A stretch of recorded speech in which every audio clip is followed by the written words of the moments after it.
E eu começo por Jean Brunius, para mim o mais sistemático dos nossos clássicos.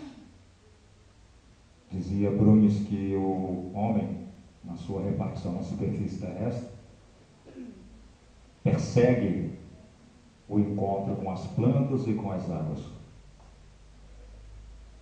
Ele vai atrás das plantas e vai atrás das águas. Nem sempre atrás das duas. Às vezes vai atrás das plantas e encontra a água, vai atrás da água e encontra as plantas. É a sua necessidade de organizar a sua estrutura geográfica de vida como um modo de vida, uma forma de subsistir e de crescer social, culturalmente, como um processo de história, de autopoiesis, dele construindo-se como um ser humano, ele mesmo, através de suas próprias ações, intervenções, pagando o preço pela forma, caminho, como ele vai realizando essa sua autoprodução. E nisso ele é ao mesmo tempo história natural e história social. É um pouco quase que na sacação deste modo de entendimento do homem como sujeito objeto de sua própria história, que aí é Marx, não é Brunius, que o Brunius está enveredando na sua ideia de que os homens, então, no que eles vão buscando organizar seus modos de vida na superfície terrestre, eles priorizam a relação com as plantas e com as águas. Já que quando encontra um, encontra outro, encontra a planta, encontra a água, encontra a planta, ali então ele vai formando uma tríade. A relação homem, planta, água passa a ser o eixo central desses erguimentos geográficos das sociedades humanas, das civilizações humanas e assim sucessivamente. É daí que parte o Brunius, uma visão integrada, uma visão de totalidade. Aí está o homem na sua ação histórica, o homem na sua prática de organizar-se a si mesmo em seu próprio desenvolvimento humano, através da construção da sua própria sociedade, realizando isso em termos geográficos. Aí está então já a geografia presente, socialmente presente. A tal ponto que Brunius poderia mesmo completar essa observação inicial, dizendo que a história humana só existe porque o homem vive uma prática geográfica constante. É no que ele organiza geograficamente sua vida que a história surge. Não a história como um subproduto da geografia. Assim como a geografia não é um subproduto da história, mas tudo isso como um processo de autopoiesis. É dessa relação triádica do homem com a planta e a água, diz Brunius, que então vai se erguendo a sociedade humana em cada pedaço de chão da superfície da Terra, assim surgindo a história dos povos. Olha como pensa esse geógrafo. Isto ele está desenvolvendo num livro que ele escreve em 3 volumes e publica em 1909, Lucas, em 1909. Lá se vão mais de 100 anos. Ele é um dos 4 criadores da geografia na sua versão mais moderna, pós-Humboldt e Ritter, que são os fundadores da geografia moderna. Esse já vem na esteira dos dois, e que eu prefiro chamar de, então, os criadores da geografia clássica. É o quarteto seminal da geografia clássica. Essa que é a que nós praticamos todo dia nas nossas aulas, nas nossas conversas sobre aquela segunda e terceira geografia de que falávamos ontem, e assim sucessivamente. 1909. E ele tem umas premonições com relação ao que há de mais avançado, moderno, nas ideias científicas do presente, que só lendo o Brunius, para nós sentirmos a força do seu pensamento. Então, daí vão surgindo as manchas. Daí ele vai erguendo o homem, a sua sociedade, a partir da construção das manchas das lavouras, das manchas das criações, nesta relação baseada nessa tríade da relação dele com as plantas e com as águas. Nos interstícios das manchas das lavouras e das criações vão surgindo as casas e os caminhos. Começa-se a montar o desenho cartográfico propriamente da organização geográfica das sociedades.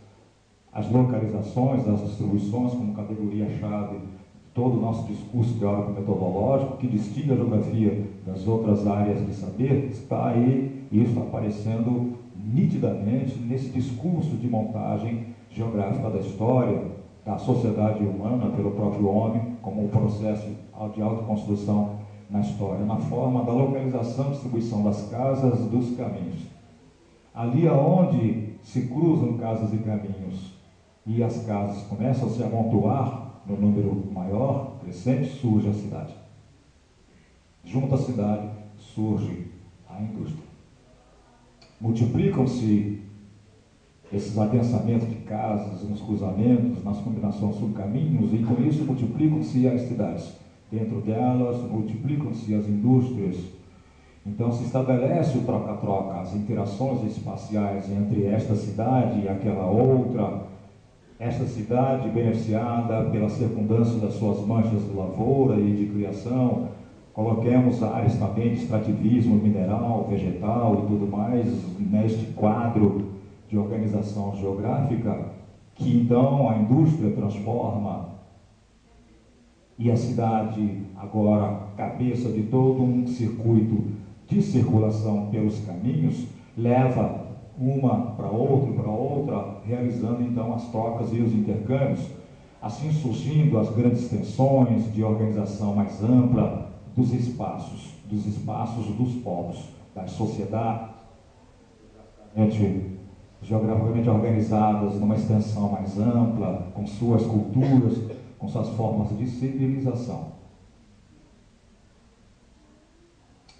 E são os meios de circulação o dado-chave dessas integralizações de áreas num todo mais amplo, que acaba sendo o todo de cada povo que surge na história. Assim surgem os povos.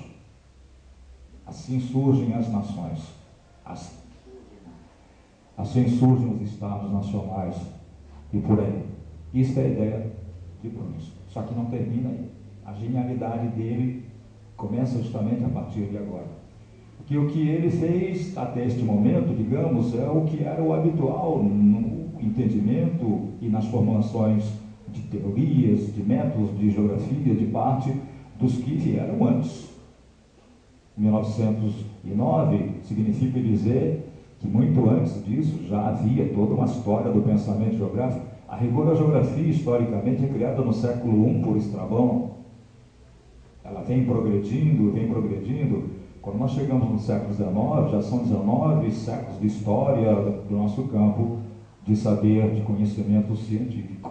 Ele é o grande herdeiro disso, digamos, até no sentido de um grande sistematizador do ponto de vista da chegada do discurso geográfico ao nosso momento mais contemporâneo, no sentido de arrumar tudo isso em termos de grandes ideias.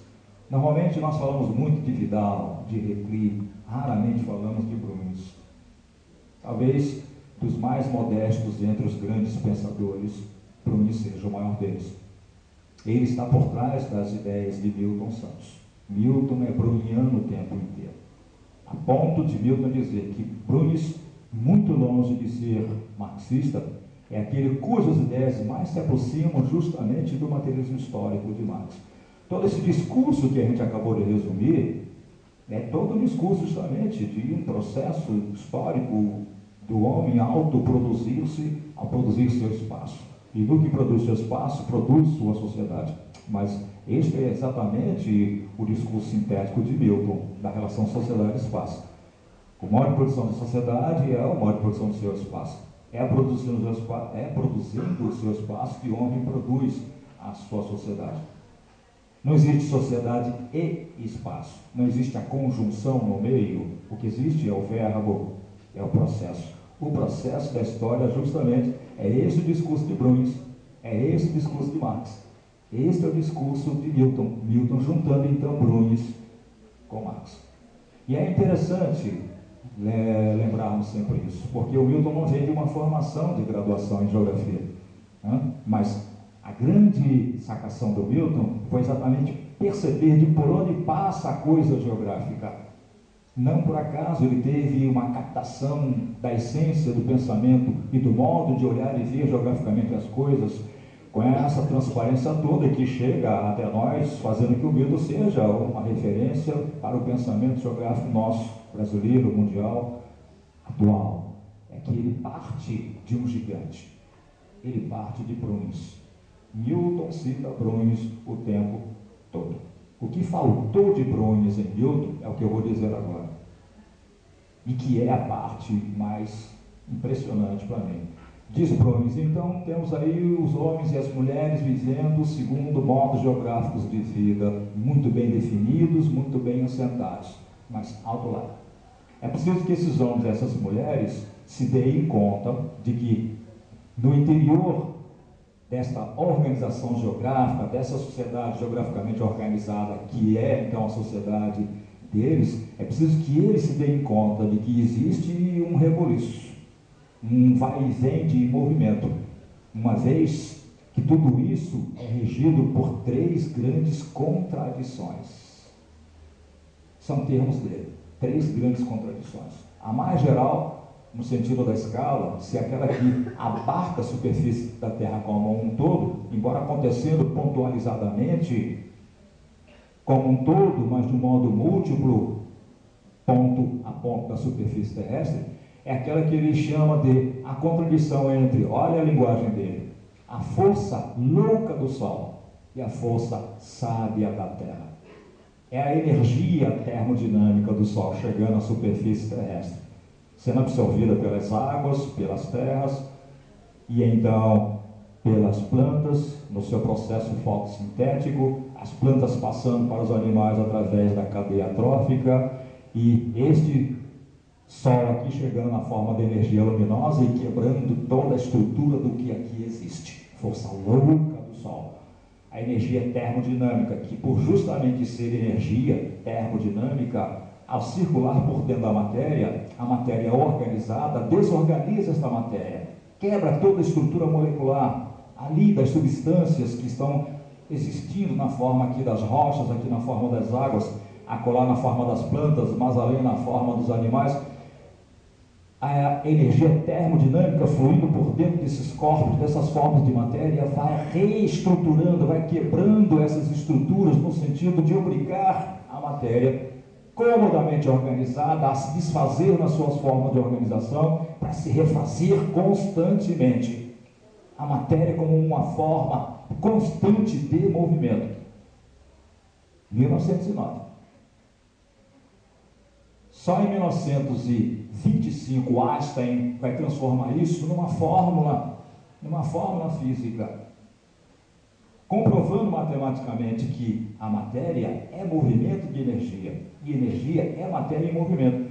Este já é um discurso geográfico de Bruns em 1905, nesta conversa, nessa ideia dele de que a energia solar que aqui chega, Lucas, é desordenadora, é uma fonte de desordem, no sentido de obrigar a matéria a continuar o seu fluxo constante movimento. Ela que era movimento e que se materializa aqui neste, naquele outro tipo de corpo, não tem o direito de ali cair num ponto de inércia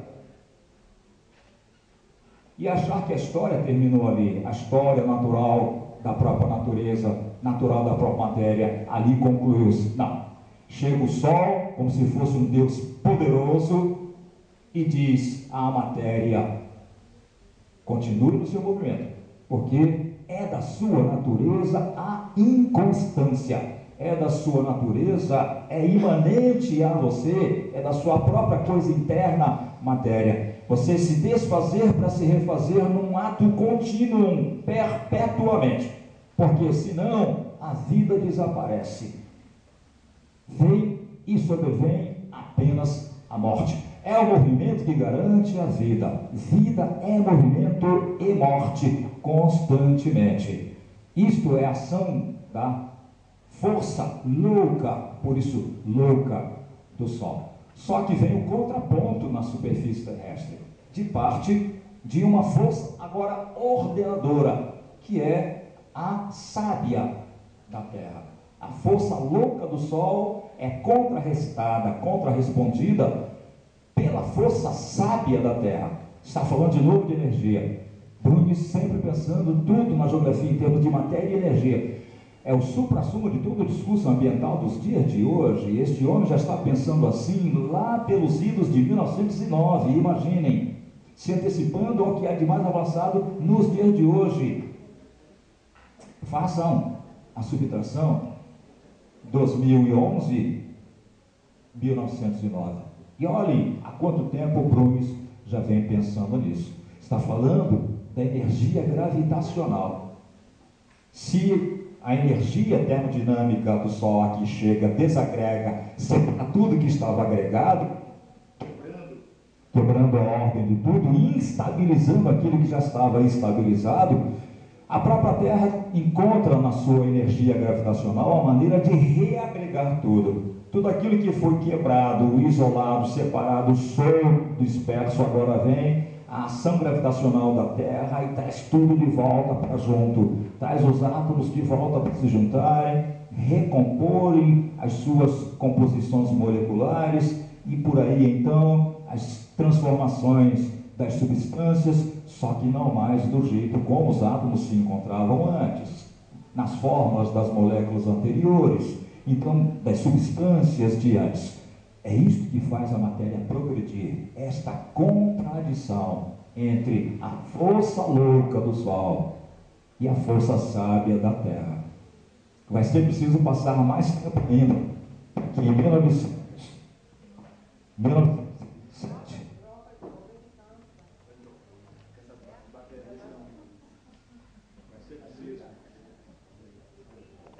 mais tempo ainda para que em 1927 Heisenberg descobrisse o princípio da incerteza, a base da teoria quântica, e revolucionasse todo o discurso de natureza. Se com Einstein e a relatividade já se refaz todo o discurso de tudo estável, parado, resolvido, que é como a natureza passou a ser encarada e a própria matéria a partir da física de Newton, a relatividade quebrando com tudo isto, e entre Newton e Einstein aí é que está exatamente Bruni, vindo de Newton, mas se antecipando a Einstein. Einstein só vai descobrir a teoria da relatividade em 1905, num primeiro momento. No segundo momento, em 1915, ele não tem mais do que 25 anos de idade, e o Einstein, já em 1909, Bruni estava pensando tudo isto, e ele antecipa mais além. Porque se a física relativista quebra com a física newtoniana, o princípio da incerteza de Heisenberg, a teoria quântica, quebra inclusive com a própria física relativista de Einstein. Está chegando aí? Então, com a própria física relativista de Einstein. Ora, o que diz a teoria quântica? Que o mundo, a natureza, a matéria, é uma combinação de ordem e desordem. É um mundo que neste momento existe na forma da ordem, mas para que daqui a pouco passe a existir na forma da desordem.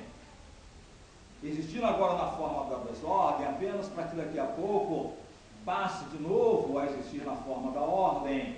E o real do mundo, em tudo que o compõe, é exatamente este fluir constante de ordem, desordem, ordem, desordem, ordem, desordem.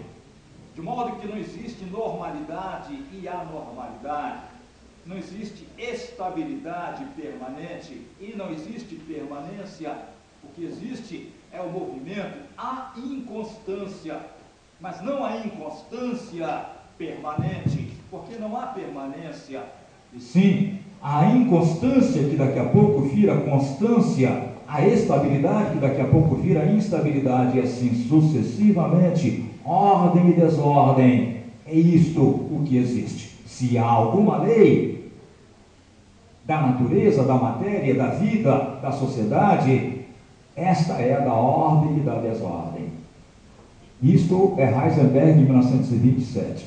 Mas quando Bruni fala desta relação dialética da força sábia do Sol e da força sábia da Terra e da força louca do Sol, já é a dialética da ordem, da desordem que está ali no seu discurso. O sol traz a desordem, a gravidade traz a ordem, e ficam ali se alternando, levando tudo a existir numa alternância de ordem, desordem, ordem, desordem. Ordem significa instabilidade. Ordem significa estabilidade. Desordem significa instabilidade. Só com Jean Tricart, na década de 50, é que a geografia vai descobrir que tudo é exatamente, em termos de meio ambiente, um jogo de estabilidade e instabilidade. Tricart é o grande herdeiro de Bruns. Talvez seja, dos nossos quase contemporâneos, o geógrafo mais avançado. É Tricart que está por trás de Aziz Absaber. Na minha opinião, o nosso geógrafo mais completo. Mas é Tricart que também está por trás de Milton Santos, até pela relação afetiva entre os dois, quase que de pai e filho. Milton é muito tricartiano. Às vezes eu fico sem entender como é que teve esta relação com o Tricart. E Tricart, sendo grande herdeiro de Bruns, eu vou mostrar isso daqui a pouco, nesse discurso de contradições. Todo o discurso de Bruns é um discurso marxista de contradições. A natureza como um todo contraditório, Milton não tenha trazido esse discurso para dentro das suas próprias ideias. Mas de onde Tricart vai trazer esses discursos? De Bruns. Só que diz Bruns: eis aí então homens e mulheres vivendo dentro da sua ordem geográfica, muito tranquilizados, aquela da estrutura geográfica que criou para a sua própria forma social de vida, e um monte de acontecimentos de instabilidade, de desordenação, de anormalidade, entre aspas, começa a percorrer esta ordem geográfica assim tão belamente construída, e os homens e mulheres não conseguiram entender nada disto. E é isto que eles precisam entender, porque o histórico da estrutura geográfica da sua sociedade é a ordem, mas combinada com a desordem. O homem ordenou a natureza segundo um novo modo de ordenação, a sua ordem geográfica de vida. Mas a natureza é regida por uma contradição de ordem e desordem. E isso ela vai levar para dentro desta geograficidade assim constituída, assim criada. O que significa dizer, diz Bruns, que é preciso que os geógrafos, junto às sociedades, expliquem aos homens e mulheres que o normal é eles viverem em sociedades regidas pela ordem e desordem em termos culturais.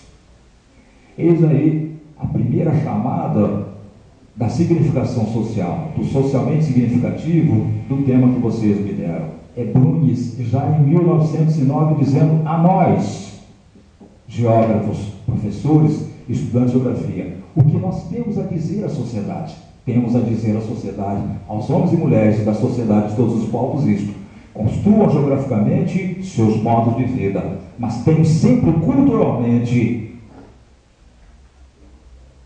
dentro da sua concepção de vida, culturalmente falando, esta compreensão de que é preciso saber viver dialeticamente, é preciso saber viver a contradição.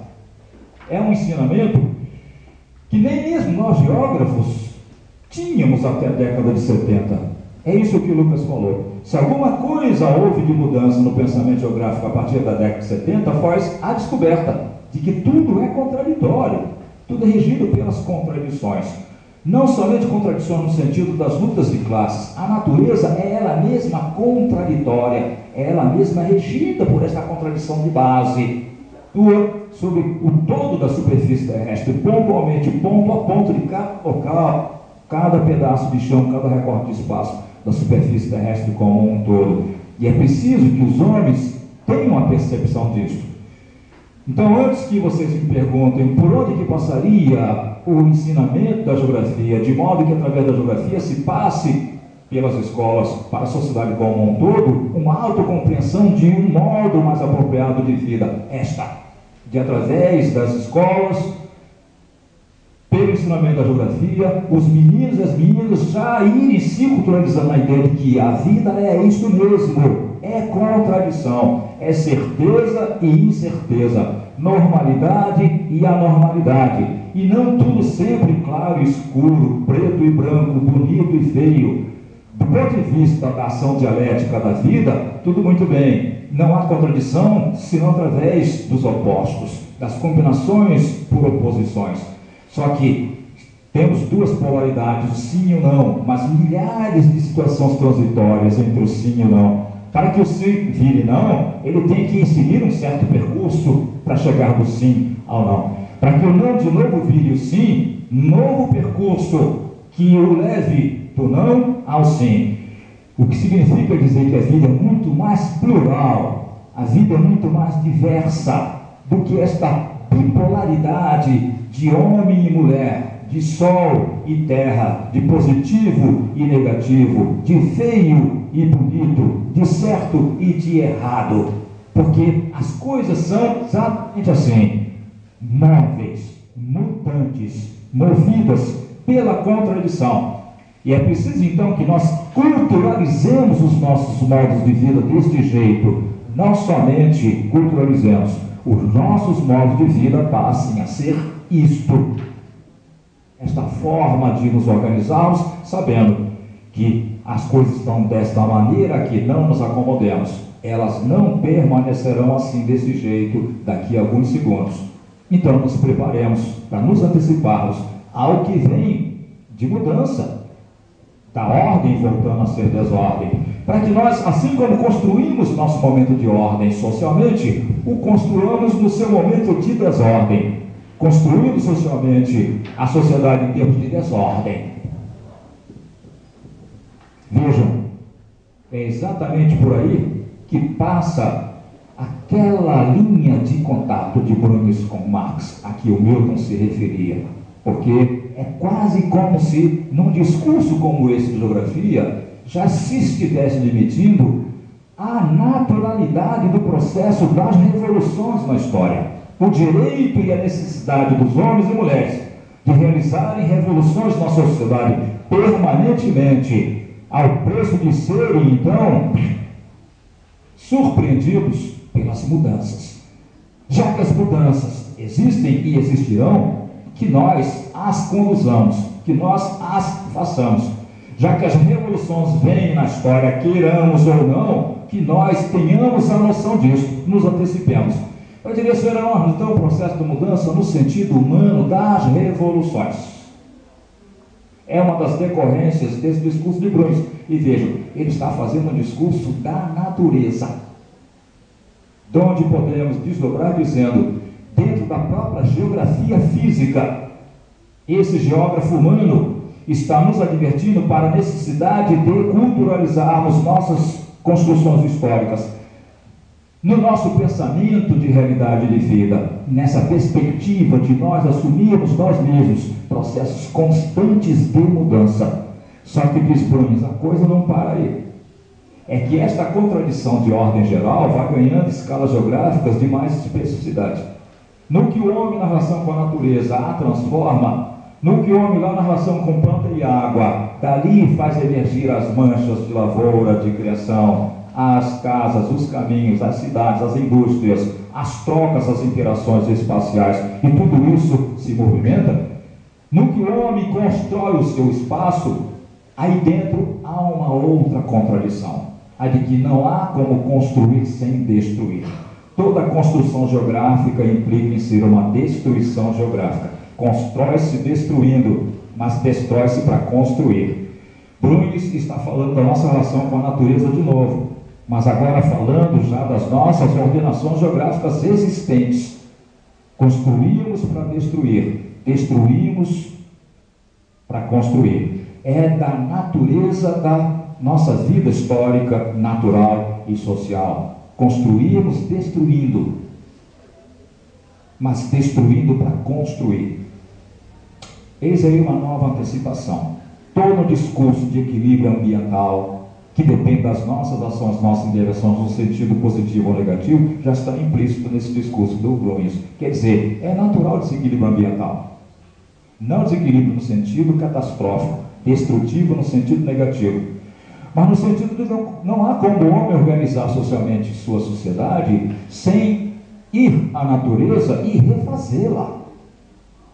Ele tem que refazê-la. Para refazer a si mesmo enquanto natureza. Ele mesmo, natureza, ele mesmo tem que refazer-se. Dando um salto de qualidade em si de uma história natural numa história social. E fazendo isso com as rochas, e fazendo isso com os oceanos, e fazendo isso com as paisagens naturais. Construindo através da destruição, mas destruindo para construir, numa interação dialética. É a maneira como o Bruins pontualiza agora, na relação do homem já geograficamente organizado, aquele tom maior de contradição da natureza, da força louca do sol, que agora se torna a força desordenadora da ação do homem, e da força sábia da terra, que se transforma agora na força ordenadora do homem. O próprio homem vira, ele mesmo, nas suas ações históricas, o sol e a terra a um só tempo. Ele mesmo se torna a força louca do sol e a força sábia da terra. Ele mesmo, suas ações de construção geográfica de suas sociedades. Mas aí dentro há uma terceira contradição, uma embutida na outra, que é o fato de, ao ordenar sua sociedade, na distribuição da natureza para construí-la de um modo novo na forma da sociedade humana, o homem vai repartindo as coisas na superfície terrestre, repartindo de um modo não geometricamente perfeito, concentrando mais coisas num lugar, deixando outros lugares com poucas coisas de presença. Chama ele de cheios e vazios a isso, dizendo então que dentro da contradição construção-destruição, que por sua vez já está dentro da contradição termodinâmica-dinâmica, força louca do sol, força sábia da terra, existe a contradição dos cheios e vazios. Está se referindo aos nossos esquemas de distribuição geográfica. Elas não são permanentes, as distribuições. As distribuições são comandadas pela dinâmica das duas contradições anteriores. O que significa dizer que toda distribuição, na verdade, é sempre redistribuição.